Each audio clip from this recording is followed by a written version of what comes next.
지난주 로포커스에선 서해 공무원 피격 사건에 대해 집중 보도해드렸습니다. 정보력 논란을 불렀던 해경이 지난해부터 경비정보 고도화를 명분으로 별도의 조직 구성을 추진 중인 것으로 나타났는데요. 여야를 막론하고 시기상조라는 말이 나온다고 하는데 어떤 얘기인지 석대성 기자가 보도합니다. 승객 200여 명을 태운 카페리어가 오늘 오전 10시 바다 한가운데서 침몰하면서 승객 42명이 숨졌습니다. 이 죽음의 지역에서 해군과 해경, 해난구조대원들이 인양 작업을 벌이고 있습니다.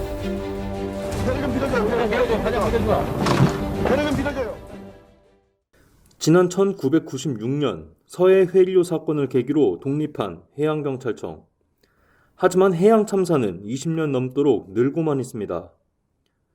1996년 661건을 기록한 해양사고는 매년 꾸준히 늘어 세월호 참사가 발생한 2014년 2,300건을 넘었고 2020년엔 3,000건을 돌파했습니다.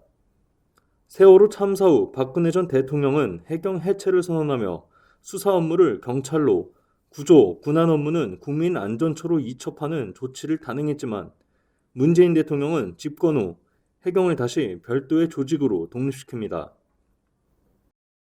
저는 오늘 부활한 대한민국 해양경찰에 국민의 명령을 전합니다. 바다 영토와 주권 수호에 한치의 빈틈도 있어서는 안 됩니다. 재독립한 지 3년을 간 넘긴 2020년 정부 실책으로 가장을 잃은 한 가정은 해경의 말 한마디에 월북자의 가족이란 오명을 쓰기도 했습니다. 평소에 그런 성향을 가졌다거나 그런 지유가 있었다면 그럴 수도 있겠다라는 생각할 수 있는데 증거는 보여주지 않고 오히려 은폐하려는 느낌을 저희는 줄 수가 없고. 당시 북한군 총격에 숨진 해수부 공무원 이모 씨가 정신적 공황 상태에서 월북을 시도했다고 주장했던 해경. 쏟아지는 취재진 질문에 결국 일부 내용은 국방부 첩보 자료에 기초한 것이라고 실토했습니다. 지난해엔 울릉과 포항 노선을 운항 중이던 우리 누리호와 선라이즈호 주변으로 포탄이 떨어지면서 대형 인명사고가 일어날 뻔했지만 해경은 피해 사례가 없다며 수사에 착수하지도 않았습니다.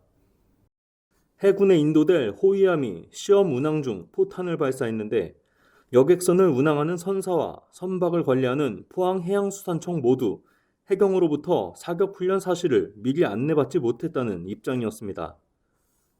이런 해경이 최근 해양경비정보 수집 권한을 강화하겠다고 나섰습니다. 인공지능 해양경비 시스템 구축 명목으로 올해 20억 5천만 원 예산을 확보했고 행정안전부는 이미 시범사업으로 태스크포스를 운영 중인 것으로 전해집니다.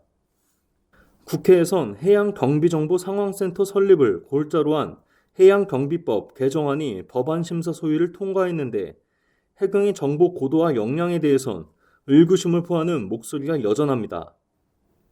안병길 의원은 법안 심의 과정에서 최근 해경을 둘러싼 일련의 사건을 거론하며 현 시점에서 조직을 키운다고 대응이 되겠느냐 질타했습니다. 신설하려는 정보센터의 성격과 기능도 기존 종합상황실과 유사하다는 비판도 나오는 실정. 이 때문에 몸집을 불리려는 욕심보단 내실을 기해야 한다는 지적이 나옵니다. 법률방송 석대성입니다.